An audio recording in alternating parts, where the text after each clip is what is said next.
आता थोडस मागे म्हणजे युनिट 3 किंवा असं आपण थोडस वेगळ्या प्रकारे शिकणार आहोत. आता निसर्गोपचार म्हणजे काय? तुम्ही काय सांगाल निसर्गोपचार म्हणजे काय? तुम्हाला काय वाटतं निसर्गोपचार म्हणजे काय आहे?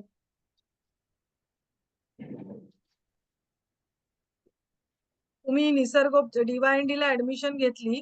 काय विचार करून ऍडमिशन घेतलेली आहे? मागे काय व्हायचं ना, मी लहान असताना, की आमचं पोट वगैरे दुखू लागलं, तर माझे हा. बाबा मातीच्या पट्ट्या द्यायचे. तर हम्म, हम्म, हम्म. तर त्याने ते दाह कमी व्हायचा किंवा पोटातली कळ कमी व्हायची. तर हे निसर्गोपचार असं मला वाटतं. बरं, मग निसर्गोपचारामध्ये फक्त मातीच्या पट्ट्यांचाच वगैरे वापर केला गेलाय का? हां. तुम्ही जल जल निसर्गामध्ये नुसती जलतरणचा माती. पण होता. बरोबर, तर नाही, निसर्गामध्ये माती नाही. म्हणजे पंचमहाभूत आहेत. निसर्गामध्ये 5 तत्व हो. आहेत ना, आपण ज्यांना पंचमहाभूत म्हणतो. पंच म्हणजे 5. महाभूत म्हणजे ती मोठी हं, ज्या गोष्टी आहेत निसर्गामध्ये दिसणाऱ्या त्या कुठल्या आहेत? तर आपल्याला आकाश तत्व सगळीकडे म्हणजे या पूर्ण ब्रह्मांडामध्ये पृथ्वी, चंद्र, वेगवेगळे ग्रह, तारे, सूर्य, वेगवेगळे सूर्यमाला सगळ्या फिरतात आहेत. तर हे काय झालं, हे बाहेरचं जे तत्व आपल्याला जे दिसतंय ते कुठलं आहे? आकाश तत्व आहे. बरोबर आहे की नाही? आकाश म्हणजे काय? एक प्रकारची पोकळी आहे ती. हं. आणखीन दुसरं तत्व कुठलं आहे आपल्या बाजूला दिसतं? तर वायू तत्व म्हणजे वारा आपण ज्याला म्हणतो ते. हां, म्हणजे पंचमहाभूत 5 मधले आकाश झालं, वायू तत्व झालं. मग अग्नी तत्व आहे. हं. अग्नी तत्व आपल्याला कुठल्या स्वरूपामध्ये आपण बघतो निसर्गामध्ये?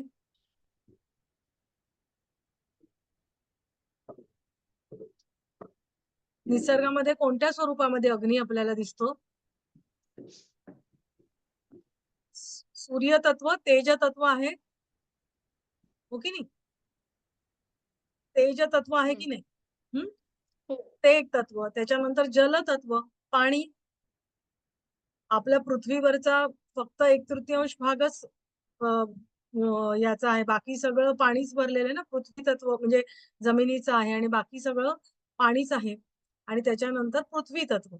हं. आपण ज्याला जमीन म्हणतो किंवा ते पृथ्वी तत्व. असे 5 महाभूत आणि म्हणजे यांचा मिळून आपला हा सगळा निसर्ग आहे तो बनलेला आहे. आणि हे जे तत्व आहे, तर ही जी सगळी तत्व ही आपल्या शरीरामध्ये सुद्धा असतात. ही 5 तत्व म्हणजे आपलं जे शरीर बनलेलं आहे, तर अ, आपल्याला तेज तत्वाचं प्रतीक आपल्याला कुठे दिसतं सांगा बरं? आपल्या शरीरामध्ये. डोळे. डोळे आहेत. आणखीन आपण खाल्ल्यावरती ते पचवायला कुठला अग्नी लागतो? अग्नी तत्व लागतं. जठराग्नी आपण ज्याला म्हणतो ना? हं. हं.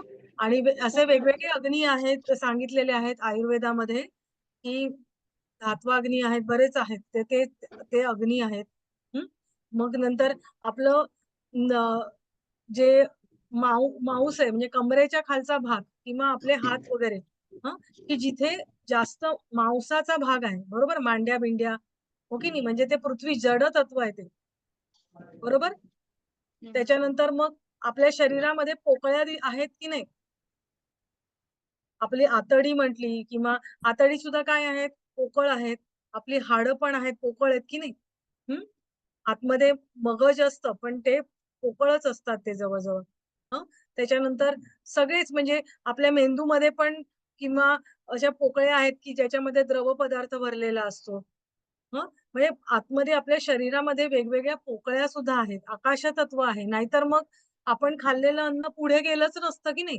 जर पोकळी नसती, तर खाल्लेलं अन्न पुढे गेलंच नसतं. नको असलेले पदार्थ आपल्याला बाहेर टाकताच आलेले नसते.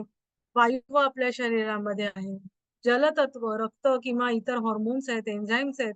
अशा प्रकारामध्ये जलतत्व आहे. म्हणजे सगळं आपलं शरीर जे आहे, तर हे वेगवेगळे तत्व आपल्याला ते आपल्या शरीरामध्ये सुद्धा आढळतात. आणि मग असं जर आहे, तर आपलं शरीर समजा दूषित झालं, निसर्गोपचारामध्ये तुम्ही असं म्हणजे व्याधी कशी होते निसर्गोपचारामध्ये, असं जर म्हटलं, तर ते काय म्हणतात, की ही जी 5 तत्व आहेत, हं, तर त्याच्याने आपलं शरीर बनलेलं आहे आणि ते समप्रमाणामध्ये असतात आणि त्याच्यामध्ये असंतुलन नसतं. हं. पण जर आपण अयोग्य आहार-विहार घेतला, विचार अयोग्य केला, तर मग काय होतं? तर शरीरामध्ये विजातीय पदार्थ साठायला लागतात. आपण विजातीय म्हणजे नको असलेले पदार्थ किंवा टॉक्सिन्स म्हणू शकतो, ज्याला इंग्लिशमध्ये टॉक्सिन्स म्हणतात. नको असलेले पदार्थ शरीरामध्ये त्यातून निर्माण होतात आणि ते शरीरामध्ये साठायला लागतात आणि मग ते साठायला लागले, की आपल्याला रोगाची निर्मिती होते आणि म्हणून निसर्गोपचारामध्ये कुठल्या रोगाला नावं नाहीयेत. रोग होण्याचं एकच कारण काय? की विजातीय पदार्थ तुमच्या शरीरामध्ये तयार झाले. रोगाला नावं हे आपल्याला नंतर दिली गेलेली आहेत आणि ती निसर्गोपचार म्हणजे आपल्याला ती माहिती आहेत म्हणून आपण ती नावं देतो. पण निसर्गोपचारामध्ये अमुक एक रोग झालाय वगैरे असं काही नसतं. ते फक्त जिथे विजातीय पदार्थ साठलाय, तिथला ते टॉक्सिन्स आहे, तर ते निसर्गातले जी पंचमहाभूतं आहेत, त्यांचा वापर करून ते बाहेर काढून टाकतात. बरोबर? निसर्गातल्या या पंचमहाभूतांचा वापर करायचा आणि शरीरामध्ये जे जिथे-जिथे विजातीय पदार्थ साठलेले आहेत, तर ते पदार्थ बाहेर टाकून द्यायचे आणि शरीर शुद्ध करायचं, की मग आपलं शरीर बरोबर निसर्गाच्या नियमानुसार चालायला लागतं. हो की नाही? निसर्गामध्ये जसं घड्याळ आहे बायोलॉजिकल तसं आपल्या शरीरात पण आहे. बायोलॉजिकल क्लॉक म्हणतात त्याला. म्हणजे अमुक वेळेला अमुक होतं, अमुक वेळेला आपल्याला अमुक वेळेला झोप का लागते? तर आपण आपल्या झोपेच्या वेळा बदलल्या. पण तुम्ही बघा कुठलाही पक्षी म्हणजे अ, र आपण निशाचर प्राणी सोडले, म्हणजे रात्री जागणारे जे फिरणारे प्राणी सोडले, तर बाकीचे सगळे प्राणी ब्रह्ममुहूर्तावरती त्यांचा चिवचिवाट ऐकू येतो. सूर्योदयाला उठतात, उडताना दिसतात आणि सूर्योदयानंतर तुम्हाला ते पक्षी दिसत नाहीत. सूर्यास्तानंतर आणि सूर्यास्तानंतर एकही पक्षी दाणा टिपताना तुम्हाला दिसणार नाही. बरोबर? त्यांचा दिवस सूर्योदयाबरोबर होतो आणि त्यांचा दिवस मावळतो सूर्यास्ताप्रमाणे त्यांचं शरीराचे सगळे कर्म पण त्यांचे तेव्हा संपतात. फक्त आपणच आपलं सुद्धा तसंच आयुष्य होतं. परंतु त्याच्यानंतर आपल्या आयुष्यात जे काही म्हणजे मानवी जीवनामध्ये जे बदल होत गेले, त्याच्यानंतर आपले आहार, विचार, खानपान सगळ्यामध्ये बदल होत गेले आणि मग त्याच्यामुळे आपल्याला रोगांची निर्मिती वेगवेगळ्या झालेली दिसते. आपण म्हणतो पूर्वी एवढे रोग नव्हते. नवनवीन आपल्याला आता दिसतात आहे. हो की नाही? तर निसर्गोपचारामध्ये अशी संकल्पना आहे, की आपल्या शरीरामध्ये साठलेले विजातीय पदार्थ हे पंचमहाभूतांमार्फत आपण ते बाहेर काढतो. हं. त्यामुळे रोगाला अशी निसर्गोपचारामध्ये नावं दिलेली आपल्याला आढळत नाही. हं. निसर्गाच्या सहाय्याने मानवी शरीर, मन आणि आत्मा बरे करण्याच्या संकल्पनेवर आधारित हे एक जुनं असं विज्ञान आहे निसर्गोपचार. हं. आणि याच्यामध्ये या 5 तत्वांचा आपल्याला समावेश आपल्याला आढळून येतो. आता आपण हे जे निसर्गोपचाराची तत्व वगैरे सगळं आहे ना, तर आपण हे सगळं आपण नंतर याचा अभ्यास करूया. कारण आपल्याला वेळ घालवायचा नाहीये. अ, आपण जी 5 तत्व आहेत ना, तर 5 तत्वांचा आपण अभ्यास करणार आहोत. हं. आणि ह्या 5 तत्वांचा अभ्यास करताना एक-एक तत्वाचा आपण अभ्यास करणार आहोत. 5 तत्व कोणती आहेत मला सांगा बरं? आता मी जे सांगितली ती कोणती आहेत? पृथ्वी, 5 जल, बरोबर? अग्नी, वायू आणि आकाश. बरोबर. आता आपण आकाश तत्वापासून सुरुवात करूया. शेवटपासून जाऊया किंवा आपण कुठलंही एखादा तत्व घेऊया आणि त्या तत्वाशी संबंधीमध्ये अ, कुठल्या थेरपीज आहेत निसर्गोपचारामध्ये, तर ते आपण बघणार आहोत. हं. म्हणजे प्रत्येक तत्व आणि त्याच्याशी संबंधित कुठल्या थेरपीज आहेत, तर ते आपण बघणार आहोत. आणि निसर्गोपचार आहे ना, हे समजून तुम्ही घ्या. बरोबर? समजून घेतलत ना, तर तुम्हाला ते लिहायला खूप सोपं जाईल. म्हणजे जरी आपण विद्यार्थी आहोत, पण आपण परीक्षार्थी पण आहोत ना, आपल्याला एक्झाम पण द्यायची. त्यामुळे आधी समजून घ्या, की मग आपल्याला ती गोष्ट मांडणं हे खूप सोपं जातं. हं. आता आकाश तत्व आता आकाश तत्व याचा आकाश याचा अर्थ काय होतो, तर पोकळी. म्हणजे जिथे-जिथे पोकळी आहे त्याला आकाश असं म्हटलं जातं. आपण भोवती पोकळी आहे म्हणून त्याला आकाश म्हणतो. शरीरामध्येही आकाश तत्व कुठे जिथे पोकळ्या आहेत तिथे आकाश तत्व आहे. शरीरातील पोकळी किंवा जागा, नंतर आता आपण आकाश तत्व आपण इथे निसर्गोपचारामध्ये त्याची जी संकल्पना ज्यावेळेला आपण हे करणार आहोत, तर त्यावेळेला ती पायल आवाज अ, आ आकाश तत्वाचा आपण ज्यावेळेला निसर्गोपचारामध्ये उपचार म्हणून ज्यावेळेला करणार आहोत, तर त्यावेळेला आहारावरती किंवा उपवास आपण करतो, लंघन करतो, तर ती आकाशाची चिकित्सा ही धरली जाते. हं.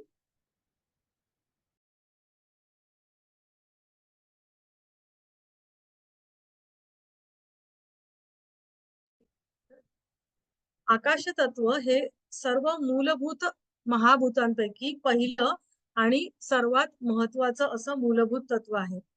ते सर्वात सूक्ष्म आहे आणि अनंत मूलभूत घटक आहेत. म्हणजे सगळ्यात सूक्ष्म आहे ते.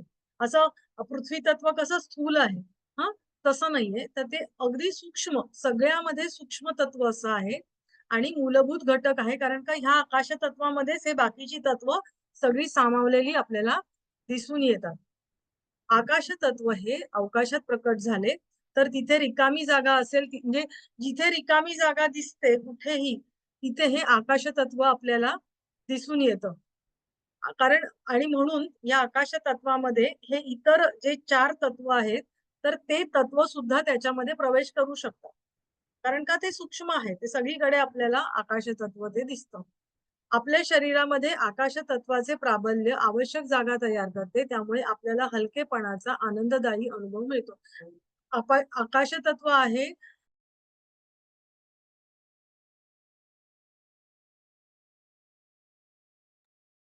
मॅडम सॉरी आवाजच येत नाहीये नाही, मध्ये नाही मध्ये. सॉरी तो हे म्यूट झाला होता. अ, अ, आपल्या शरीरामध्ये पोकळ्या आहेत आणि म्हणूनच आपल्याला हलकेपणाचा आपल्याला अनुभव मिळतो. आता बघा पक्षी जे आहेत, तर पक्ष्याच्या शरीरामध्ये जास्त पोकळ्या आहेत. म्हणून तो उडू शकतो. त्या मानाने आपण स्थूल आपल्या जडत्व जास्त आहे. त्यामुळे आपण त्याच्यासारखे उडू शकत नाही. तर हे सगळं शक्य होतं पोकळ्यांमुळे. हं. आपल्या शरीरामधल्या ह्या जर पोकळ्यांमध्ये विषसंचय झाला, तर विषसंचय म्हणजे ॲक्चुअली पॉइझन असं अर्थ होत नाही.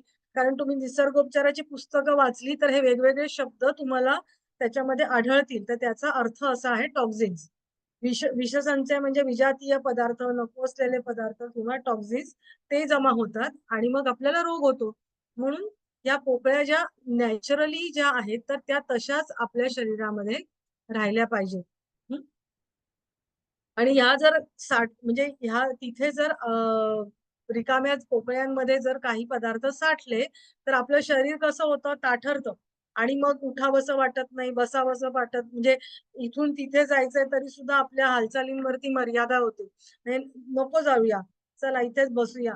दे गं मला जरा, लाईट लाव गं, फॅन लाव गं, हे असं सगळं होतं. का बरं होतं? हे जडत्व काय येतं? पोकळ्यांमध्ये तुमचं विजातीय पदार्थ साठलेले असतात. सांधे तुमचे आखडायला लागतात. हं. योगामध्ये तुम्हाला सांगतात पवनमुक्तासन करा किंवा सांधे सैल करणारी आसनं करा. काय होतं? तर ते सांध्यांच्या ठिकाणी साठलेले पदार्थ प्रवाही होतात आणि ते प्रवाही होऊन ह्या पोकळ्यांमधून ते व्हायला लागतात आणि आपल्याला बरं वाटायला लागतं. तर आणि हे जे आकाश तत्व आहे ना, तर हे तत्व जर आहे त्या म्हणजे शरीरामध्ये ज्या प्रमाणामध्ये आहे, त्या प्रमाणात राहिलं तर काय होतं? योग्य प्रमाणामध्ये राहिलं तर आपलं शारीरिक, मानसिक, आध्यात्मिक आरोग्य आपलं चांगलं होतं आणि म्हणून आकाश तत्वाचं महत्त्व हे खूप आहे. आणि आकाश तत्वाला म्हणून गांधीजींनी काय म्हटलेलं माहितीये? आरोग्य सम्राट असं म्हटलेलं आहे, की त्याला त्यांनी खूप महत्त्व दिलेलं आहे.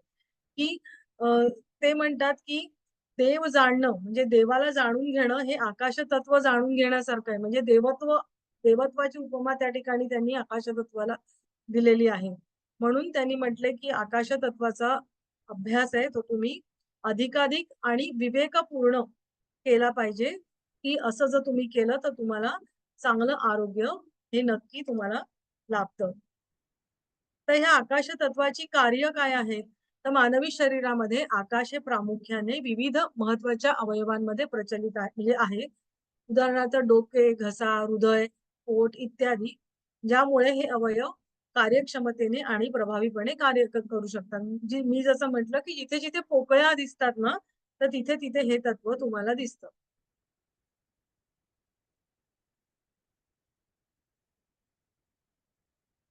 आकाश तत्वांच्या असंतुलनामुळे आता ज्या ठिकाणी पोकळ्या आहेत, तिथे विजातीय पदार्थ साठले, तर त्या-त्या ठिकाणचे रोग होतात. आपण जर म्हटलं मोठं आतरडं, बरोबर? मग तुम्हाला बद्धकोष्ठता, बरोबर? डोकं आहे म्हणजे डोकेदुखी, हं? मग निद्रानाश म्हणजे डोक्याचे विकार, पोटाचे विकार हे सगळे तुम्हाला यायला लागतात. हं? डोकेदुखी, निद्रानाश, अपस्मार, वेडेपणा, हाय बीपी, नपुंसकता इत्यादी अनेक आजार त्याच्यामुळे उद्भवू शकतात. आकाश तत्व आता हे शारीरिक झालं. मग मानसिक काय? तर दुःख, मग क्रोध, माया, लोभ, भीती हे सगळं तुमचं वाढतं. म्हणजे शारीरिक तसंच मानसिक सुद्धा आजार तुम्हाला व्हायला लागतात. हं. आता हे आकाश तत्व आहे, तर त्याचे गुण काय? प्रत्येक तत्वाचे स्वतःचे असे गुण असतात. तर ते गुण काय आहेत? तर ते आपल्याला आहताकडून अनाहताकडे अ, घेऊन जाते. आता आहत म्हणजे काय? की एखाद्या गोष्टीवरती तुम्ही अ, काय म्हणूया घण मारला किंवा म्हणजे घंटा आपण ज्यावेळेला वाजवतो, तर एका गोष्टीवर दुसरी गोष्ट आपटली, तर त्याच्यानंतर म्हणजे जो आवाज होतो त्याला आहतनाद म्हटलं जातं. की आपटल्यामुळे किंवा घर्षण तो जो आवाज होतो त्याला आहतनाद म्हटला जातो. आणि अनाहत नाद म्हणजे की जो आपोआप असतो म्हणजे एकावर दुसरी गोष्ट न आपटता सुद्धा जो चालू असतो, त्याला अनाहत नाद म्हटलेलं आहे. आपल्याला बघा छातीच्या मध्यभागी आपल्याला अनाहत चक्र म्हटलेलं आहे, की जिथे तो अनाहताचा नाद, आपल्या हृदयाच्या ठोक्यांचा नाद अखंड चालू असतो की नाही? ठक, ठक, ठक, ठक. तर ते अनाहत चक्र म्हटलेलं आहे त्या ठिकाणी. तर हा जो त्या आकाश तत्वामध्ये माणसाला म्हणजे काय, की जो घर्षण आवाज एकावर दुसरी गोष्ट आपटल्याने जो नाद होतो, तो आहत नाद म्हणजे तो स्थूल आपल्याला मोठ्याने येतो. हो की नाही? पण म्हणजे स्थूलाकडून सूक्ष्माकडे जाण्याचा जो प्रवास आहे, योगामध्ये सांगितलेला आहे, तोच निसर्गोपचारामध्ये सुद्धा ह्या आकाश तत्वाने तुम्हाला साधता येतो. हं. कारण का इथे अनाहताकडे घेऊन जाण्याची क्षमता या आकाश तत्वामध्ये असते. आणि याचं म्हणजे काय आता मला सांगा, हे कसं शक्य मला सांगा बरं? ओंकार साधना तुम्ही केलेली आहे का? ओंकार साधना केलेली आहे? ओंकार म्हणता, हं? मोठ्यांदी ओंकार म्हणता, त्यावेळेला काय होतं? मोठ्यांदी ओंकार म्हणता, काय होतं सांगा बरं त्यावेळेला? ओम म्हणता त्यावेळेला काय होतं मोठ्याने? गुंजन होतं संपूर्ण शरीरामध्ये. गुंजन कसं होतं? गुंजन हळू आवाजामध्ये होतं. मी काय विचारलं मोठ्यांदी. आता तुम्ही समजा तुम्ही समुद्रकिनारी चालतात आणि लांब तुमचा कोणतरी मैत्रीण आहे, मित्र आहे आणि त्याला बोलवायचं. तर तुम्ही कसं कसं बोलवणार? लहरी उत्पन्न होतात ना मॅडम. लहरी उत्पन्न होतात, पण त्या लहरींची सुद्धा क्षमता असते की नाही? कमी जास्त हं, असते ना? हं. हं. हो. आता आपण एखाद्याला लांबच्या माणसाला बोलवायचं, तर आपण मोठ्यांदी हाक मारतो की नाही? हं. जोरात हाक मारतो ना. "अरे, अरे, इकडे ये." हो. जोरात हाक मारतो, "ओ, इकडे या." असं म्हणतो की नाही आपण? हां, तर तुम्ही ओंकार ज्यावेळेला मोठ्यांदी तुम्ही करून बघा. ओ मोठ्यांदी म्हणा. ओ जर तुम्ही मोठ्यांदी म्हणला, तर तुमच्या बेंबीचा भाग आतमध्ये जातो की नाही बघा बरं. ओ म्हटल्यावर आपण एखादा माणूस मोठ्यांदी बोलत असेल, तर काय म्हणतो? "काय बेंबीच्या देठापासून ओरडतोय?" म्हणतो की नाही? मग बेंबीच्या देठापासून म्हणजे काय? की तुमचा खरंच तो नाद तिथून येतो. ज्यावेळेला तुम्ही मोठ्यांदी म्हणता, तर जसं तुम्ही मोठ्यांदी ओंकार करता, त्यावेळेला मोठ्यांदी ओंकार केला, तर तो नाद तुमचा खालून बेंबीपासून येतो. आणि त्याचा जो इम्पॅक्ट आहे, म्हणजे ह्याचं संशोधन करून प्रूव्ह झालेलं आहे, की ज्यावेळेला मोठ्यांदी म्हणजे बंगलोरची प्रशांती कुटीरम ही संस्था आहे, एस व्यासा. तर त्यांनी त्याच्यावरती रिसर्च केलंय. त्यांनी काय म्हटलंय, की मोठ्यांदी ओ म्हटला, हं. ओ तुमच्या आणि त्या ओंकारामध्ये जर तुमचा जास्त ओ असेल आणि मकार कमी असेल, तर त्याचा इम्पॅक्ट तुमचा बेंबीच्या खाली म्हणजे पाय जो सॉलिड पार्ट आहे, त्याच्यावरती होतो. म्हणजे जवळ-जवळ पृथ्वी तत्व आपण म्हणू शकतो त्या ठिकाणी होतो. हो की नाही? असा जर विचार केला, आता बघा ओंकार साधना आणि जप साधना हे उत्तम उदाहरण आहे, की आहताकडून अनाहताकडे घेऊन जाणारं. ज्यामध्ये वैखरी वाणीतील ओम उच्चारण करून आपण सुरुवात करतो आणि प्रदीर्घ अभ्यासानंतर परा आणि पश्चंती वाणीमधील ओम जपाच्या टप्प्याटप्प्यावर पोहोचू शकतो. ओठ, घसा इत्यादी विशिष्ट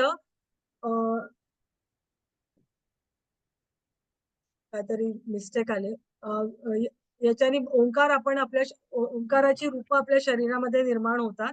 ओंकार जप साधनेतील आहत ते अनाहत नाद हा प्रवास आकाश तत्वाच्या सर्व व्याप्त मूलभूत घटकांमुळे शक्य होतो. ही थोडी पुस्तकी भाषा आहे. पण याच्यामध्ये कसं आहे, की मी जसं म्हटलं मोठ्यांदी वैखरी म्हणजे तुम्ही मोठ्याने उच्चार करतात आणि हळू पश्चंती परा म्हणजे हळू मग तुमचा आवाज कमी होताय. मग मनातल्या मनात पुटपुटताय. मग म्हणजे मग तुम्ही जसं म्हटलं, की हळू ओम केला, की ओ कमी आणि मकार जास्त होतो तुमचा आणि मग ते गुंजन ओम असा आहे तो आवाज. मग मनातल्या मनात ओम म्हणता त्यावेळेला तर तुमचा ओमकार ऐकूही येत नाही. तरी सुद्धा त्याचा इफेक्ट हा तुमच्या शरीरामध्ये होत असतो. आणि मग आपण तो म्हणतो ना आहतनाद ज्यांची साधना खूप असते, त्यांच्या हृदयामध्ये तो जप कायम चालू असतो. अनाहत जप हा त्यांच्या हृदयामध्ये कायम चालू असतो. हां, मग ही अशी स्थूलाकडून सूक्ष्माकडे जाणारी जी आपल्याला साधना आहे, तर ती आपल्याला आकाश तत्वामुळे करता येते. हं. हे तुम्हाला कळलं का? आणि हो ओंकार मॅडम. सुद्धा जसजसा तुम्ही ओ कमी आणि मकार जास्त आणि तुमचा आवाज कमी-कमी करत जाता ना, त्यावेळेला तुमचं मन शांत, शांत, शांत, शांत, शांत होत जातं. मकार तुम्ही जे गुंजन म्हटलात, ते मकार तुमचा जास्त होतो आणि आवाज कमी-कमी होतो. त्यावेळेला मन शांत होतं आणि त्याच्या लहरी तुमच्या शरीरामध्ये तुमचे व्हायब्रेशन्स तुम्हाला फील व्हायला लागतात. तुम्ही जर तुमची जाणीव त्या ठिकाणी घेऊन गेलात तर. हं. आता हे काय आहे, तर हे आपल्याला शांतता देतं आकाश तत्व. एखादी एखादी जागा असते आपण अ, मोठ्या ठिकाणी गेलात तर म्हणजे ती जागा आहे, तर ती तुम्हाला काय देतं ते ठिकाण? तर तुम्हाला शांतता देतं. मनाची प्रसन्नता देतं. प्रशस्त ठिकाणी म्हणजे खूप मोकळी जागा आहे. तर अशा ठिकाणी मन स्थिर करणं किंवा शांत करणं, एखाद्या ठिकाणी एकाग्र करणं तुम्हाला सोपं जातं. कारण का त्या जागेची ती क्षमता असते. एखाद्या मोठ्या हॉलमध्ये, मंदिरामध्ये किंवा चर्चमध्ये बसलेली व्यक्ती आहे, तर ती आपलं मन आहे ते आपोआप स्थिर करतं. कारण का? ती आपण आपण म्हणतो ना, त्या जागेचा परिणाम त्याच्यावरती होत असतो. कारण त्याच्या आजूबाजूचं जे अवकाश आहे, मंदिरातलं किंवा चर्चमधलं हं, तर ती जागा त्याला ते शांत करून देतं. कारण का? एकाच विचाराची लोक ती एकच जागा व्याप्त करत असतात. हं. त्याच्याबद्दलच बोलत असतात आणि त्याचा परिणाम आहे, तर त्याचा परिणाम त्यावेळेला आपल्यावरती होत असतो. म्हणजे आपण बघतो, की शांत एका मंदिरामध्ये गेलात तर तुम्हाला शांत वाटतं की नाही? वाटतं की नाही मला सांगा? शांत वाटतं. चर्चमध्ये गेलात, शांत वाटतं. कारण का ती जागा तिथे मोकळी असते, शांत असते. एकाच विचारांनी तिथे बसलेली लोकं शांतपणे बसलेली असतात. आणि मग ज्यावेळेला जर तुम्ही बोलतात, हं, तर ती त्यावेळेला बोलतात किंवा बोलणं बडबड चालू असतं, तर तिथली जी स्पेस आहे, तर ती आपण म्हणतो खंडित होते. आणि मग अशा वेळेला आपण मन स्थिर करू शकत नाही. याचा अर्थ काय? की आपण शांत बसले आणि बाजूला कोणी चुळबुळ-चुळबुळ केली, काहीतरी बोललं, तर आपण काय म्हणतो, "जरा शांत बस गं." म्हणजे आपली मनाची एकाग्रता नष्ट होते. म्हणजे काय ते तुमचा अवकाश खंडित होतो. कारण आपलं आकाश तत्व बाहेर आपल्या प्रत्येकाच्या बाजूला आहे ना, तर ते खंडित होतं. ज्यावेळेला ते एकसंध असतं, त्यावेळेला आपल्याला शांत वाटतं. म्हणजे हे आकाश गुणाचं तत्व आहे, की ते एकसंध असतं, त्यावेळेला ते शांत असतं. आणि मध्ये आवाज आले, आवाज म्हणजे काय? आघातच असतात ना ते, व्हायब्रेशन्समध्ये आलेले. त्याच्यामुळे मग आपलं मन थोडंसं अस्थिर होतं. आपण ज्यावेळेला डोळे बंद करतो, त्यावेळेला काय होतं मला सांगा बरं? मनाची स्थिरता येते का? म्हणजे आपण डोळे उघडे करून आता तुम्ही बसला आहात आणि त्याच ठिकाणी तुम्हाला डोळे बंद करून क्षणभर बसायला सांगितलं. तर पहिल्यापेक्षा तुम्हाला जास्त शांत बसता येतं का? हो. बसता येतं ना? हं. म्हणजे ह्या सगळ्या गोष्टी ज्या आहेत ना, तर ह्या तुम्हाला आकाश तत्वांच्या मुळे ह्या सगळ्या घडत असतात. ते हलकेपणा देतं. आपण मगाशी बघितलं, की ते सगळ्यात म्हणजे आपण अ, जागा जितकी जास्त तितका हलकेपणा अनुभवता येतो. त्याचं सर्वोत्तम उदाहरण म्हणजे अंतराळवीर आहे. जेवढ्या उंचीवरती जातात तेवढी ती व्यक्ती हलकं, हलकं, हलकं तुमचं शरीर आहे ते हलकं, हलकं होत जातं. आणि माणसांना उड्या मारताना आपण बघतो तिथे. हो की नाही? जडत्व आहे, गुरुत्वाकर्षण आहे ते कमी, कमी होत जातं वरच्या अवकाशामध्ये. हं. आणि ते आपल्याला सहजपणे आपल्याला ते आकाश जे आहे, आकाश तत्व आहे ते तुम्हाला दिसत नाही. हो की नाही? त्यामुळे ते असं लक्षात येत नाही, की हे आकाश पृथ्वी तत्व आपण दाखवू शकतो. जलतत्व दाखवू शकतो. ते तसं आपण दाखवू शकत नाही. ते खूप सूक्ष्म आहे. त्यामुळे पटकन आपल्या आकाश तत्व म्हटल्यावर अरे काय, काय असेल आपण विचार करतो ना. आता मी तुम्हाला शब्दांनी सांगितल्यावर तुम्ही विचार करताय आणि ते जाणून घेता. बरोबर? बाकीची तत्व तुम्हाला शब्दांनी जाणून घ्यायची गरज नाहीये कारण का आपण ती बघतच असतो. हो की नाही? म्हणजे त्याला आपण स्पर्श नाही करू शकत, त्याचा गंध येत नाही, त्याचा आवाज येत नाही. म्हणजे ह्याच्यामुळे आपण त्यांना ही बाकीची 4 तत्व आहेत त्यांना पटकन जाणू शकतो. पण ह्या तत्वाला मात्र आपण जाणू शकत नाही. हं. आकाश तत्वामध्ये एकच तत्व आहे तो म्हणजे ध्वनी आणि म्हणूनच हा सहज आपल्याला लक्षात येत नाही. बाकीची पृथ्वी तत्वामध्ये बघा पृथ्वीला स्पर्श आहे, तो आपल्याला जाणवतो. त्याचा वास येतो म्हणजे सगळी तत्व त्याच्यामध्ये असतात. त्यामुळे ते पृथ्वी तत्व पटकन जाणवतं. पण आकाश तत्वामध्ये फक्त ध्वनी तत्व आहे. म्हणून तो पटकन आपल्याला जाणवत नाही. आता आकाश तत्व काय आहे? आकाश तत्व आणि आपल्या जी अ, जीवनशक्ती आहे म्हणजे आपल्या शरीरामध्ये आपण जी म्हणतो एनर्जी आहे किंवा तर त्याला व्हायटल फोर्स म्हणतात किंवा जीवनशक्ती असं म्हटलं जातं. तर त्याचा काय संबंध आहे? तर ते आपण बघूया.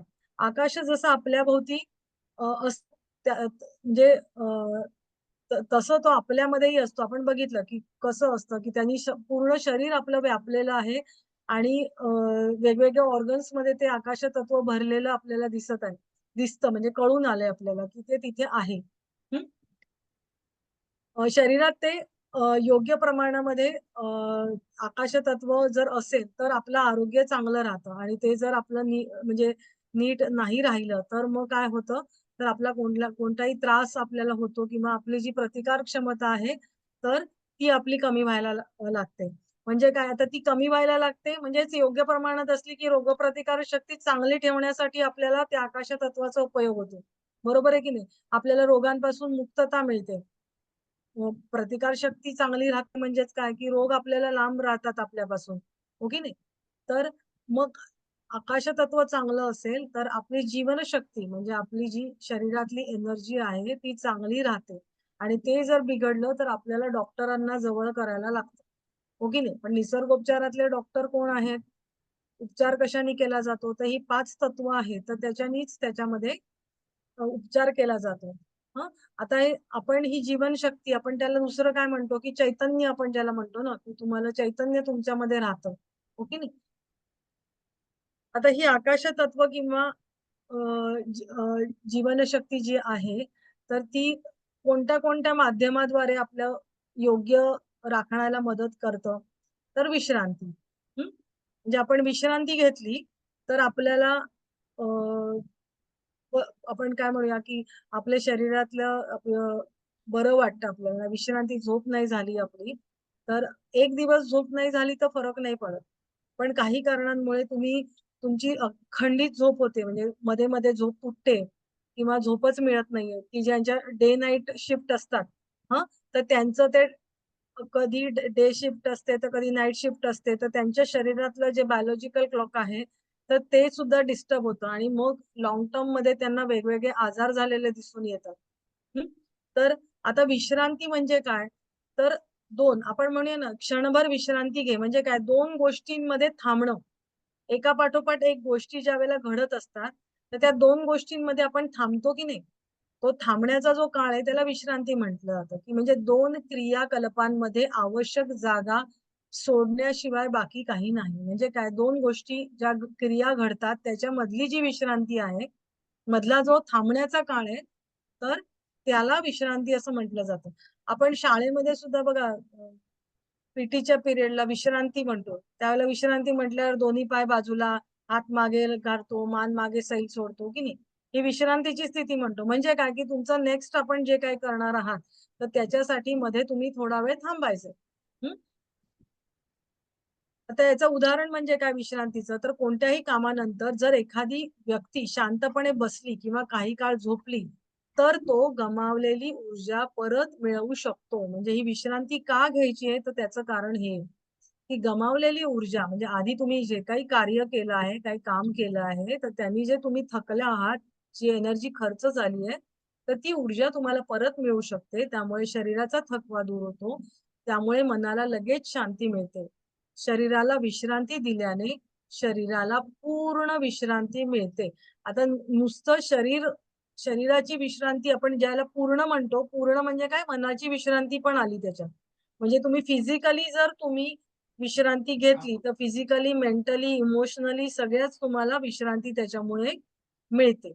माणसाला शारीरिक विश्रांती प्रामुख्याने झोप आणि विश्रांतीमुळे मिळते. मानसिक विश्रांती आता शरीराची विश्रांती आपण बघितली, की तुम्ही झोप घेतलं किंवा 2 गोष्टी जर काही एक काम केलं आणि लगेच दुसरं काम करायचं असेल, तर थोडा वेळ थांबलात आणि मग तुम्ही परत करायला लागलात, तर तुम्हाला अधिक चांगल्या कार्यक्षमतेने तुम्ही करू शकता.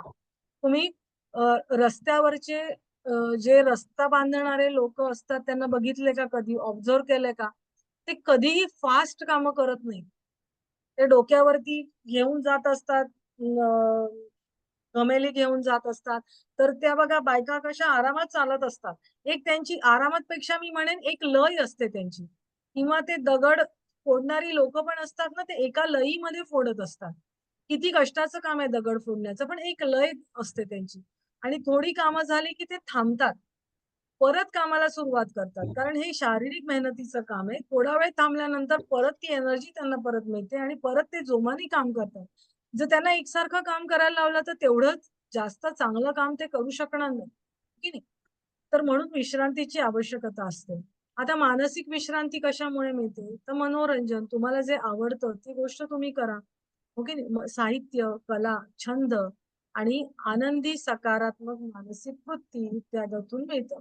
तर तुम्हाला जे काही वाचायला आवडतं ते वाचा. तुम्हाला एखादा पेंटिंग करायला आवडत असेल, एखाद्या गोष्टी करायला आवडत असतील म्हणजे आपण क्राफ्ट म्हणतो ते आवडत असेल ते करा. कोणाला दुसऱ्यांशी गप्पा मारून मारायला आवडतं. गप्पा मारून त्यांचं पुन्हा एनर्जी बूस्ट होते.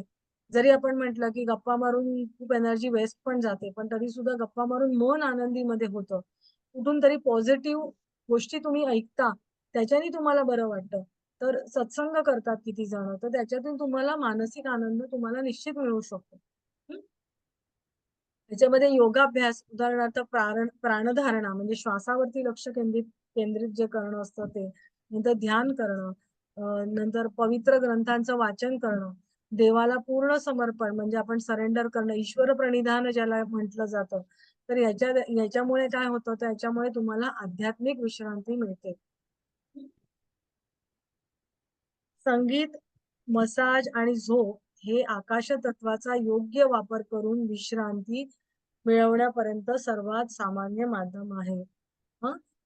म्युझिक ऐकणं, मसाज करून घेणं आणि झोप घेणं. मसाज केल्याने सुद्धा फिजिकली रिलॅक्स होतो ना आपण. बरं वाटतं. जिथे-जिथे कुठेतरी ज्यावेळेला आपण मसाज करतो, तुम्हाला एक साधी गोष्ट सांगते. रात्री कोणाचे वडील म्हणजे वडिलांचे नाईट शिफ्ट असेल किंवा खूप कष्टाची कामं करून येत असतील, तर लहानपणी जरा माझ्या पायावर चाल गं, पाठीवर चाल गं, असं आपल्या घरी किंवा दुसरीकडे बघितलेलं, ऐकलेलं असेल तुम्ही, हो की नाही? तर ते म्हणजे लहान मुलीला चालायला सांगतात. म्हणजे की ते त्यांच्या प्रेशरमुळे त्यांना ते बरं वाटतं, हो की नाही? खूप चालल्यामुळे पायामध्ये पेटके येतात. पायाचे स्नायू, पोटरीचे स्नायू घट्ट होतात. मग थोडासा मसाज केला त्याला, की आपल्याला बरं वाटतं. तिथे जे लॅक्टिक ॲसिड चालून-चालून जे साठलेलं असतं, कडकपणा आलेला असतो, तो तुमचा प्रवाही होतो. आणि मग तुम्हाला बरं वाटायला लागतं, की नाही. मसाज केल्यामुळे थोडंसं बरं वाटतं आणि तुमचे तिथे जे विजातीय पदार्थ साठलेले ते प्रवाही व्हायला लागतात आणि तुम्हाला अ, विश्रांती मिळते म्हणजे बरं वाटायला लागतं. तर म्युझिकचं तर सगळ्यांना माहिती आहे, की त्याचा आपला मूड चांगलं करण्याला किंवा भावनांचं विरेचन करायला आता म्युझिक थेरपीचा पण वापर खूप ठिकाणी आपल्याला करताना आपल्याला दिसून येतो, की प्रेग्नंट महिलांवरती किंवा ज्यांना खूप राग येतो किंवा इतरही सगळ्या रागांवरती म्हणजे जे राग येतात त्याच्यावरती संगीतातल्या रागांचा, वेगवेगळ्या रागांचा उपचार करून थेरपी केली जाते म्हणजे ती थोडी जास्त काळापर्यंत आपल्याला करायला लागते. पण वेगवेगळ्या रोगांवर उपचार, मानसिक रोगांवर जास्त त्याचा उपचार जास्त चांगल्या प्रकारे होतो. त्याला कारण काय आहे? तर आपण ज्यावेळेला म्युझिक ऐकतो, त्यावेळेला आपल्या ब्रेनमधून अल्फा लहरी बाहेर पडतात आणि ह्या ज्या अल्फा लहरी असतात ना, तर त्या आपल्याला शांत करतात. आपल्या मनामध्ये सुखकारक भावना निर्माण करतात आणि ज्याच्यामुळे तुम्हाला सखोल विश्रांती मिळते. आता विश्रांती मिळाली की तुमची प्रतिकारक क्षमता वाढणारच आहे.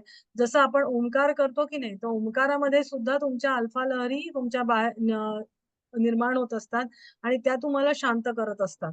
हं. आता ह्या सगळ्या प्रकारचे रिसर्चेस झालेले आहेत आणि म्हणून आपण हे सांगू शकतो. पूर्वीच्या ऋषीमुनींनी रिसर्चच केले नाहीयेत, पण त्यांनी त्याचा प्रत्येकाचा परिणाम काय होतो आणि कोणती साधना करावी हे निश्चितच आपल्याला सांगून ठेवलेलं आहे. मालिश केलं तर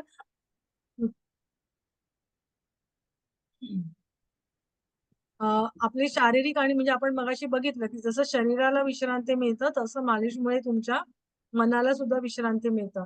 आणि याच्यामध्ये म्हणजे मसाज थेरपी जर तुम्ही बघितली, तर वेगवेगळे मसाज तुम्हाला तुम्ही नुसतं मसाज जरी Google मध्ये टाइप केलं, तर इतक्या प्रकारचे तुम्हाला त्याच्यामध्ये मसाज विविध तंत्र आपण ज्याला म्हणूया टेक्निक्स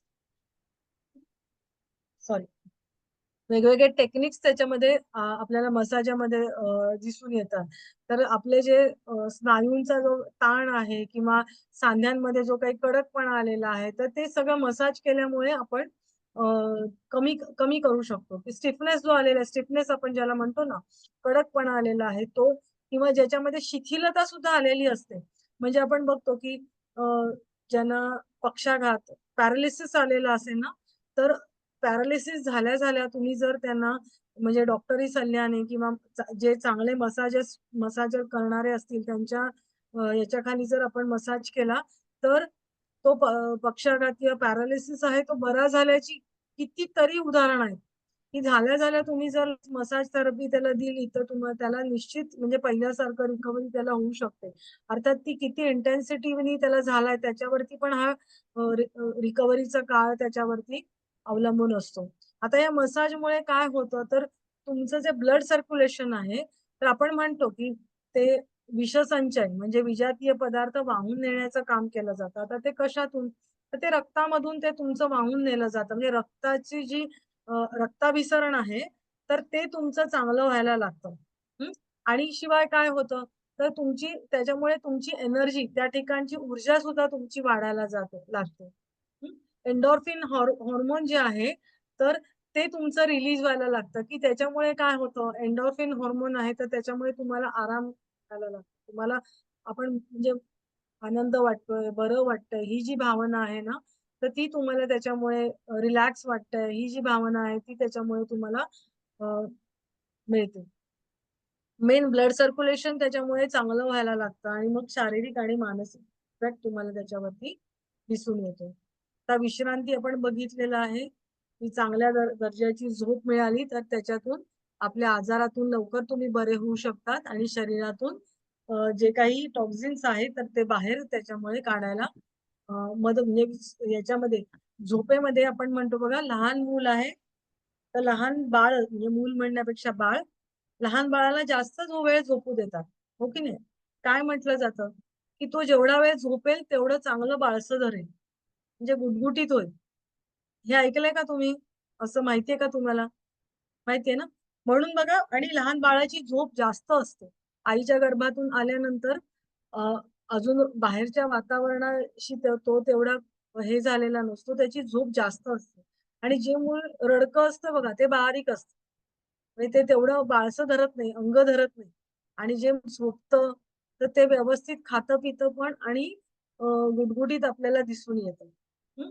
तर म्हणजे काय होतं, की ते आणि मग जे तरी झोपतं, शांत झोपतं, तर ते का मग जेवतं? आपण म्हणतो, की जास्त झोपलं तर आपण जेवण पचत नाही. पण ते त्या काळामध्ये ती त्या वेळेला बाळाची गरज असते आणि तुम्ही जसं वय वाढत जातं ना, तर तसं ते झोपेचं प्रमाण हे तुमचं आपण म्हणूया नॉर्मल माणसाला 8 तास तरी झोप पाहिजे. बरोबर आहे की नाही? मग ही 8 तासाची झोप तुम्हाला मिळाली, तर ती का हवी असते? तर ह्या काळामध्ये काय होतं, की तुमच्या शरीरामध्ये ना रिकव्हरी होत असते. रात्रीच्या काळामध्ये तुमच्या नको असलेले पदार्थ काढून टाकणं, अन्नाचं पचन होणं आणि मग पचन झाल्यानंतरचे जे हवे ते पदार्थ रक्तामध्ये ॲब्सॉर्ब करणं, नको असलेले पदार्थ मोठ्या आतड्याकडे किंवा पुढे घालवणं, टाकणं, ही सगळी जी कामं ही रात्रीच्या काळामध्ये केली जातात. आणि मग तेवढा वेळ जर तुम्ही त्याला नाही दिला, तर तुमचं शरीरामध्ये हळू-हळू त्याचे आजार दिसायला लागतात. म्हणजे झोप नाही झाली, तुम्ही खूप दिवस झोप नाही होत आहे असं झालं, निद्रानाशाचा विकार जडला, विश्रांती तुम्हाला मिळत नाही असं जर झालं, तर तुम्हाला हळू त्याचे शारीरिक दुष्परिणाम तुम्हाला वेगवेगळ्या ऑर्गन्समध्ये आजाराच्या स्वरूपामध्ये तुम्हाला दिसायला लागतात. कारण का या झोपेच्या वेळेमध्ये हे विषारी पदार्थ बाहेर टाकण्याचं काम हे वेगाने सुरू असतं. आणि म्हणून तो रात्रीचा काळ हा आपण शरीराला विश्रांती झोपेच्या स्वरूपात हा दिलाच पाहिजे. तर दुसरं काय तर आनंदी आणि सकारात्मक मानसिक वृत्ती. आनंदीपणा आणि सकारात्मक मानसिक वृत्ती हे संपूर्ण आरोग्य आणि आनंदाचं अमृत आहे. कारण का सर्व विश्रांती आणि विश्रांतीच्या साधनांमध्ये ते महत्वाची भूमिका बजावतात. आपला आनंद मोठ्या प्रमाणावरती अ, स्वतःवरती अवलंबून असतो. आपला आनंद दुसऱ्यावरती अवलंबून असतो का? आपण आपण सरळ म्हणतो, की अ, आता समजा सासू-सुनेचं उदाहरण घेतलं तर सुनेमुळे सासूला त्रास होत असतो आणि सासूमुळे त्रास सुनेला होत असतो. पण ॲक्चुअल तसं असतं का? आता समजा एका सासूच्या 2-3 सुना असतील, तर जी सून ऐकत नाही तिला त्रास होतच नाही. बाकीच्यांना का होतो? हे त्रास होणं किंवा करून घेणं सासू बदलणार नाहीये. समोरची व्यक्ती बदलत नसते. आयुष्यामध्ये कधीही लक्षात ठेवा, समोरची व्यक्ती बदलत नसते. बदल हे आपल्याला आपल्यामध्ये घडवून आणायला लागतात, की समोरच्या गोष्टीचा किती त्रास करून घ्यायचा आहे, हे आपल्यावरती अवलंबून असतं. एकच सिच्युएशन आहे, पण त्या सिच्युएशनमध्ये 4 व्यक्ती त्या वेगवेगळ्या प्रकारे पर्सीव्ह करतात. स्वतः जाणून घेतात ती तीच सिच्युएशन. एखाद्याला त्रास नाही होत, एखाद्याला खूप त्रास होतो. एक म्हणतो ठीक आहे, आता झालं नंतर नाही. म्हणजे हे हे मग कशावर अवलंबून असतो? परिस्थिती तर तीच आहे. हे तुमच्या विचारांवरती अवलंबून असतं. म्हणजे काय हे त्या प्रत्येक व्यक्तीवरती अवलंबून असतं. कारण का हे प्रत्येक विचार हे त्या स्वतःची निर्मिती असते. प्रत्येक व्यक्ती स्वतःच्या विचारांची निर्मिती आहे. त्याला स्वतःबद्दल जे वाटते ते बनते. त्यामुळे सुख आणि दुःख हे माणसाच्या मानसिक वृत्तीवरती अवलंबून आहे. असे म्हटले जाते, की आपल्या आनंदाचे सर्वात मोठे कारण म्हणजे सांसारिक गोष्टीबद्दल आपली आसक्ती आणि ती मिळवण्याची महत्वाकांक्षा. जर एखाद्या व्यक्तीला सदैव आनंदी राहायचे असेल, तर त्यांनी प्रतिकूल परिस्थितीची पर्वा न करता नेहमी आनंदी राहिले पाहिजे. म्हणजे काय, की आपल्यावरती अवलंबून आहे. आपण हे मिळाल्यावरती मी सुखी होईन. मग ते मिळाल्यावर सुखी होतो का? नाही. आपल्याला दुसरं काहीतरी अजून पाहिजे असतं. हो की नाही? ही माणसाची सर्वसाधारण वृत्ती आहे. सर्वसाधारण सगळीच माणसं पाची बोटं सारखी नसतात. बरोबर आहे की नाही? पण एखाद्याच्या आकांक्षा खूप मोठ्या असतात. मग तुम्ही तुमचं सुख हे संपतच नाही, की मिळवण्याची आकांक्षा. आता ही वस्तू मिळाली म्हणजे सुखी झालात का? नाही झालात. मग सुख काय तर मानसिक स्थिती आहे. आपलं सुख हे एखाद्या वस्तूवरती अवलंबून नाही. बरोबर आहे? तर आपण समजा एखादा कमळ जे आहे, तर ते कमळ कसं असतं, की त्याची मुळं जी आहेत, तर ती चिखलात खोलवर असतात. हं. पण जे कमळ आहे ते पाण्याच्या वरती डोलत असतं की नाही? हो की नाही? म्हणजे काय, की ते चिखल, पाणी याच्यापासून ते वेगळं असतं की नाही? त्याची मुळं तर खोल चिखलात आहेच. हो की नाही? पण तरी सुद्धा ते वेगळं असतं, आनंदी असतं, वाऱ्यावर ते डोलत असतं. म्हणजे परिस्थिती तुमची कुठलीही असो, तुम्ही आनंदी राहणं हे तुमच्या हातामध्ये आहे. आणि मग ते कसं आहे, तर आपण त्याच्यासाठी काय करायचं, की आनंदी राहण्याचा प्रयत्न करायचा. हसणं, आवडणं, तुमचं गाणी ऐकणं, गरजू व्यक्तींना तुम्ही मदत करायचं निस्वार्थीपणे. तुम्ही जर बघितलं, की आपल्या आजूबाजूला आपल्याला वाटलं, की मला खूप दुःख आहे. तर तुम्ही आजूबाजूच्या घरांमध्ये डोकावून बघा. बरोबर? झोपडपट्ट्यांमध्ये एकदा फिरून या. काही नाही तर हॉस्पिटलमध्ये जाऊन या. म्युनिसिपालिटीच्या हॉस्पिटलमध्ये जाऊन या. मग कळतं दुःख काय, मी किती सुखी आहे. लोकांच्या व्यथा बघितल्यावर कळतं, की माझ्याकडे अरे किती काय छान आहे. हो की नाही? मग कशाचं दुःख बाळगायचं? म्हणजे हा जर विचार केला, तर तुम्ही मानसिकदृष्ट्या तुम्ही शांत राहू शकाल की नाही? तर साधी आणि योग्य राहणी. साधी आणि योग्य राहणी हा शरीर व मन निरोगी ठेवण्याचा आधार आहे. साध्या आणि उधळपट्टीच्या जीवनातून एखादी व्यक्ती आनंद, शांती आणि आत्मसाक्षात्काराच्या दिशेने पुढे जाऊ शकते. विचारांची शुद्धता. आता याच्यामध्ये कसं आहे, साधी आणि आरोग्य राहणीमध्ये विचारांची शुद्धता, विचारांची व्यक्तीच्या जीवनावर प्रचंड शक्ती व प्रभाव असतो. विचार, भाषण आणि कृती हे एकता, साधे आणि योग्य जीवनाचे वैशिष्ट्य. म्हणजे जशी तुम्ही विचार कराल तसंच तुम्ही बोला आणि तशीच तुम्ही कृती करा. हं? बरोबर आहे की नाही? की जसं जसं तुम्ही विचार कराल तसे बोला आणि तशी तुम्ही कृती करा. आचार, विचार याच्यामध्ये आणि कृती याच्यामध्ये जर तुमची एकवाक्यता असेल, तर तुमचे विचार नक्कीच शुद्ध राहतात. वाईट विचार आल्यावर तुम्ही वाईट वागून दाखवलं तर कसं होणार? नाही ना? सत्संग जर आपण म्हणतो, की आपल्या आजूबाजूच्या लोकांचा आपल्यावरती परिणाम होतो. आपण मुलांना पण म्हणतो, "अरे, तुझ्या चांगल्या मित्रांच्या संगतीत राहा." म्हणजे काय? मग मुलांना सांगतो चांगल्या मित्रांच्या संगतीत राहा. मग आपण सत्संग का नाही करायचा? तर सत्संग म्हणजे काय, की जिथे चांगले विचार आणि आचार याची शिकवण दिली जाते, अशा ठिकाणी तुम्ही तुमचं मन रमवायचं आहे. हं. आणि हा आपल्या जीवनाचा एक घटक बनवायचा आहे. आता याच्यावरती काय, की हे प्रामुख्याने सायकोथेरपीवर कार्य म्हणजे मनावरती कार्य घडवून आणतं. सत्संग जे आहे, हे मनावरती कार्य मनोमय कोश प्राणायामामध्ये आपण शिकतो की नाही? हे सॉरी योगामध्ये शिकतो पंचकोश संकल्पना तुम्ही जर कधी शिकला असाल, नाहीतर तुम्ही कधी शिकाल, तर तुम्हाला कळेल की आपल्या मानवी अस्तित्वाचे 5 कोश आहेत.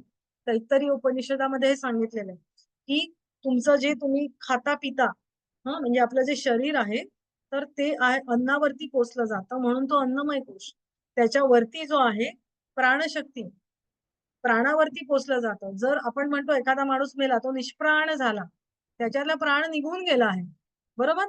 तर हे आपल्या शरीराच्या भोवती एक आवरण आहे. तर त्याला प्राणमय कोश आहे, की प्राणायाम श्वासावरती, प्राणावरती तो चालतो. त्याच्यानंतर जो आहे मनाचा मनोमय कोश आहे. तर तो मनोमय कोश तुमचा बिघडला, की तुमचा त्याचा परिणाम तुमच्या श्वासावरती होतो. म्हणजे राग आला. राग हा काय मनाचा भाग आहे ना? राग येणं मनाचा भाग आहे की नाही? मग राग आल्यावरती तुमचा श्वास कसा होतो? वाढतो की नाही? मग श्वास तुमचा असं तुम्हाला सारखा-सारखा राग यायला लागला, ॲसिडिटी वाढणार. डोकं तुमचं कायमच फिरलेलं राहणार. मग शरीर म्हणजे हायपरटेन्शन लगेच होणार, ॲसिडिटी होणार. ह्या सगळ्या गोष्टी होतात की नाही. म्हणजे तुमच्या विचारांचा, तुमच्या शरीरावरती, तुमच्या मनाचा, तुमच्या शरीरावरती परिणाम घडून येतो. हो की नाही? मग तुमच्या मनाला सुधारायचंय तर तुम्हाला सत्संग, चांगल्या विचारांमध्ये, विचारांच्या माणसांमध्ये राहा. हो की नाही? मग म्हणून आपल्याला आपल्याला जे देवाधर्माचं सांगितलंय ते कर्मकांड म्हणून बघू नका. त्याच्याकडे आपण वैज्ञानिक दृष्टिकोनातून बघायचंय. कुठल्याही गोष्टीकडे हे का बरं करायचं असेल? याच्याने माझं मन चांगलं राहणार आहे, माझं आचरण चांगलं राहणार आहे. बरोबर आहे की नाही? पण हे नुसतं करायचं सांगितलंय म्हणून करायचं का? नाही. तर तुमचा विचार, तुमचं मन आणि तुमचं आचरण सगळ्या गोष्टी ॲक्शन त्याच्यामध्ये आली पाहिजे, की नाही? तुमचं जाणीवपूर्वक ती कृती तुमची घडली पाहिजे. असं जर केलं तर तुमच्या शरीरावर, मनावरती चांगले परिणाम घडून येतात. ते आता आता हे आपण म्हणजे आकाश तत्वामुळे होणारे किंवा त्याचे वेगवेगळे गुण काय असतात ते आपण सगळे बघितले. आता नैसर्गिक जीवनामध्ये आकाश तत्वाचा वापर हा आपण करतो, तर तो कशाप्रकारे? तर नैसर्गिक जीवनात आकाश तत्वाचा वापर कमीत कमी आवश्यक प्रमाणात मिताहार म्हणजे जे जेवण आपण जे खाणं जे घेतो, मिताहार म्हणजे कमीत कमी आणि आवश्यक म्हणजे गरजेपेक्षा कमी नाही. पण तुम्ही गरजच वाढवून ठेवली तर त्याला मिताहार नाही म्हणायचं हं. तर मित म्हणजे शरीराला आवश्यक आहे एवढ्या प्रमाणामध्ये जर तुम्ही आहार घेता आहात आणि तो कसा पाहिजे दर्जेदार पाहिजे म्हणजे सत्वयुक्त असलेला पाहिजे. सात्विक पाहिजे आणि नियमित अंतराने घेतलेलं थोडंसं जेवण म्हणजे त्याला आपण मिताहार म्हणू शकतो.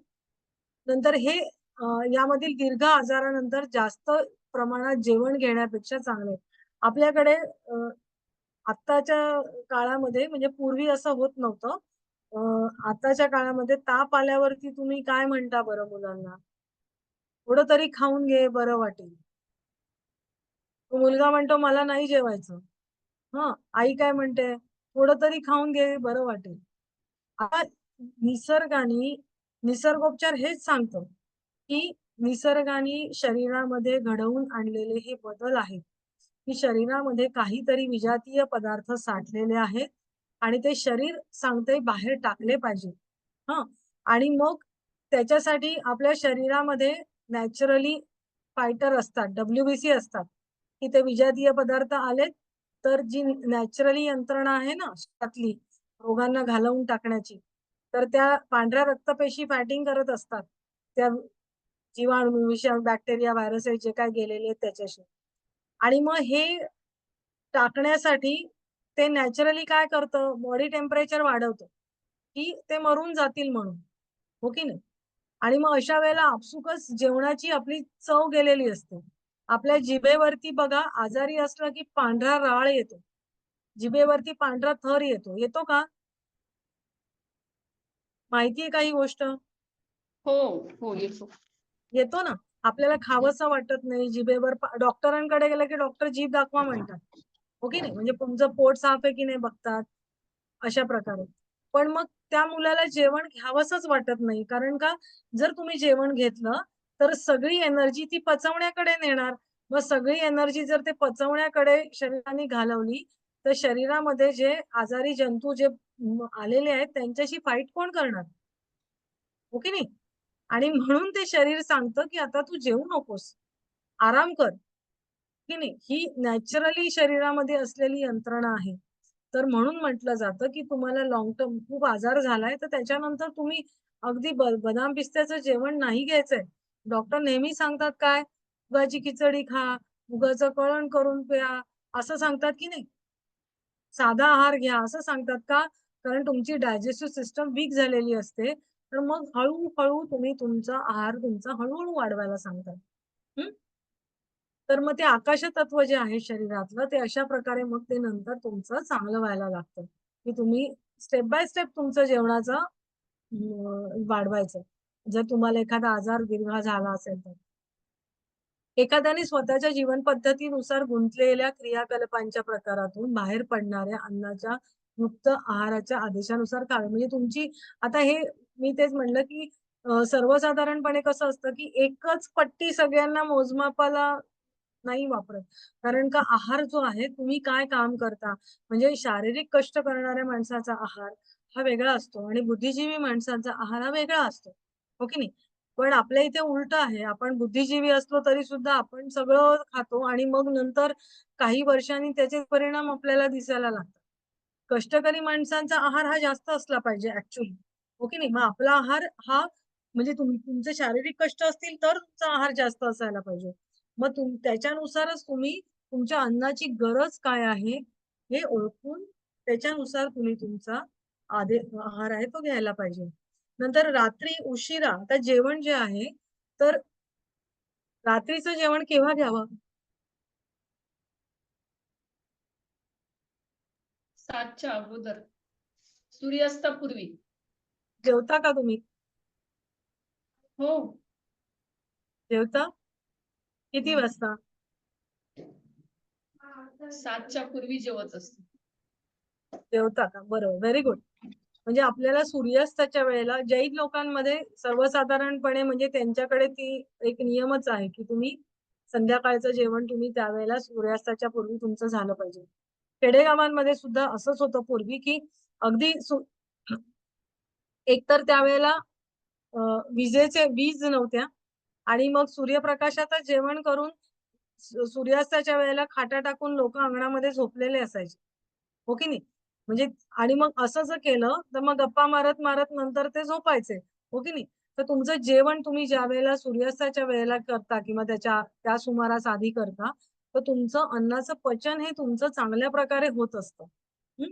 आणि हा एक नियम की तुम्ही लवकर जेवण करायचंय आणि दुसरं म्हणजे काय, की जर तुम्ही रात्री जेवण उशिरा जेवत असाल, तर तुमचं रात्रीचं जेवण हे त्याचं म्हणजे प्रपोर्शन हे कमी असलं पाहिजे. म्हणजे दिवसाच्या जेवणापेक्षा रात्रीचा आहार हा कमी असला पाहिजे. कारण दिवसा आपल्याला दिवसभरामध्ये काही क्रिया असतात, कृती करत असतो, आपण कामं करत असतो आणि त्याच्यासाठी आपल्याला एनर्जीची गरज असते. पण रात्रीनंतर तसं नसतं. रात्रीनंतर तुम्ही झोपणारच असता. त्यामुळे दिवसभरासाठी जेवढी एनर्जी लागते, तेवढी एनर्जी तुम्हाला रात्री नंतर लागणार नसते. त्यामुळे रात्रीचं जेवण हे कमी असलं पाहिजे. भरपूर फळे, भाज्या, पूर्ण जेवण इत्यादी स्वरूप म्हणजे तुम्ही तुमच्या जेवणामध्ये काय-काय असलं पाहिजे, तर भरपूर फळं असली पाहिजे, भाज्या असल्या पाहिजे. नंतर म्हणजे तंतुमय पदार्थ त्याच्यामध्ये तुमचे जास्त असले पाहिजे. हं.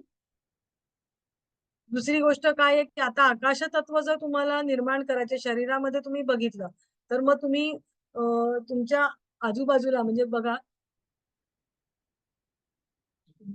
तुमच्या घरामध्ये जर मोकळी जागा असेल, तर एखाद्या घरामध्ये मोकळं-मोकळं असेल, तर आपल्याला बरं वाटतं की नाही? सामान असं जवळ-जवळ, जवळ-जवळ ठेवलेलं असेल, तर तेवढं बरं नाही वाटत, हो की नाही? म्हणजे मोकळेपणा आपल्याला कुठे जाणवतो, की जिथे आकाश दिसतं, आकाशतत्व जास्त दिसतं, तिथे आपल्याला बरं बरं वाटतं. अति आकाशतत्व दिसलं तरी भयान वाटतं. फार मोठा राजवाडा आणि तिथे कोणीच नाहीये तर भयान वाटेल. हो की नाही? पण आपण एकटे असू वगैरे तर. पण नॉर्मली तुम्ही जर बघाल, की तुमच्या घरामध्ये किंवा कामाच्या ठिकाणी शक्य असेल ठिकाणी तर तिथे तुम्ही जर मोकळी जागा सोडली, तर तुम्हाला आनंदी वाटतं, तुम्हाला बरं वाटतं. हं.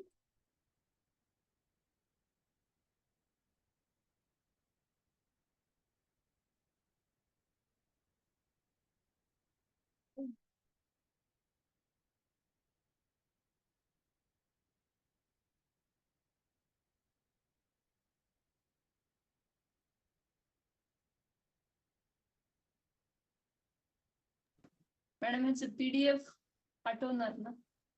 हां, देईल. त्याच्यामध्ये खूप जरा प्रिंटिंग मिस्टेक टाइप करताना मिस्टेक झालेल्या आहेत. मी सगळ्याच्या हे देईन तुम्हाला डोंट वरी. हं.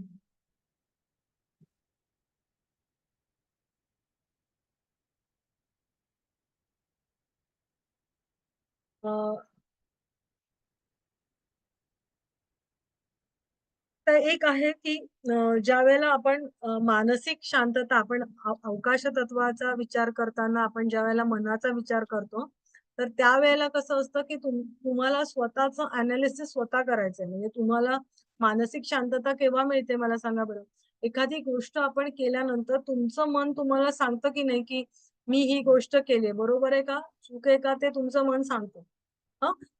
तुम्ही एखादी चुकीची गोष्ट करता आणि ती बरोबर आहे असं दुसऱ्याला ठासून सांगता, पण आतून मन कुठेतरी सांगत असतं, की बाबा हे नाही बरोबर. हो की नाही? तर हे म्हणजे काय, की स्वतःचं एनालिसिस किंवा स्वतःचं विश्लेषण तुम्ही करता. तुम्ही तुम्ही नेहमी प्रत्येकाने विचार करायचा आहे आपण सगळ्यांनीच, की एखादी क्रिया करण्याच्या पूर्वी हे बरोबर आहे का चूक आहे? हे जर आपण केलं तर तुम्हाला मनाला म्हणजे मग तुमचं मन सांगतं, की नाही, नाही हे चुकीचं आहे किंवा तुम्हाला कळत नसेल, की ही गोष्ट चूक आहे का बरोबर आहे, तर तुम्ही दुसऱ्यांचा दुसऱ्यांचा नक्की तुम्ही अ, विचार घेऊ शकता, की ज्याला ज्यांना आपण म्हणूया ज्ञानी व्यक्ती आहे, की जो अनुभवी व्यक्ती आहे, त्याला जर तुम्ही विचारलं, तर त्याच्याकडनं तुम्ही मदत घेऊ शकता आणि मग तुम्ही ती कृती तुम्ही घडू शकता आणि हे जर तुम्ही केलं, तर तुम्हाला मानसिक शांतता मिळणार आहे की नाही? कारण एखाद्याला मारून मारून म्हणजे मी फिजिकली उदाहरण दिलं, पण एखाद्याचं वाईट करून किंवा एखाद्याला काहीतरी वाईट साईड बोललं, तर आपलंच मन आपल्याला खातं. मग मन शांत राहील का? नाही शांत राहत. हो की नाही? मग त्याच्यासाठी आपण आपलं स्वभावाचं किंवा आपण करणाऱ्या कृतीचं विश्लेषण करायचंय. आपलं मन आहे ते नेहमी शांत, स्वच्छ, मोकळं ठेवायचंय आणि याच्यासाठी काय ना दुसऱ्यांचं सुद्धा ऐकायला शिकायचंय. दुसऱ्यांचे काही विचार आहेत, तर त्यांचं जे काही दृष्टिकोन आहे एखाद्या गोष्टीकडे बघण्याचा, तो तुम्ही ऐकून घ्या. त्याच्याबद्दल रिस्पेक्ट करा, आदर ठेवा, की तुम्हाला नंतर शांत वाटतं आणि नक्कीच तुम्हाला मानसिक शांतता भविष्यामध्ये तुम्हाला मिळू शकते. नंतर आपण जर याच्यामध्ये जर बघितलं, की अ, योगामध्ये चित्तप्रसाधनं सांगितलेली आहे.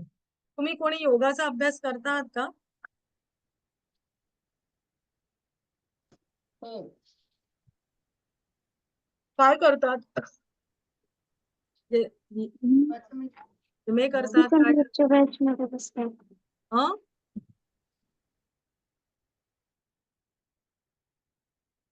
ओके.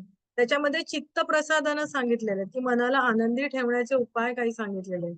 हां, तर त्याच्यामध्ये आहे, की म्हणजे अ, मैत्री, करुणा, मुदिता, उपेक्षा हे सगळे त्याच्यामध्ये सांगितलेले आहेत. ओके. 4 वाजले का? आपण हे उद्या डिस्कस करूया कारण का ते सांगायला वेळ लागेल. हं.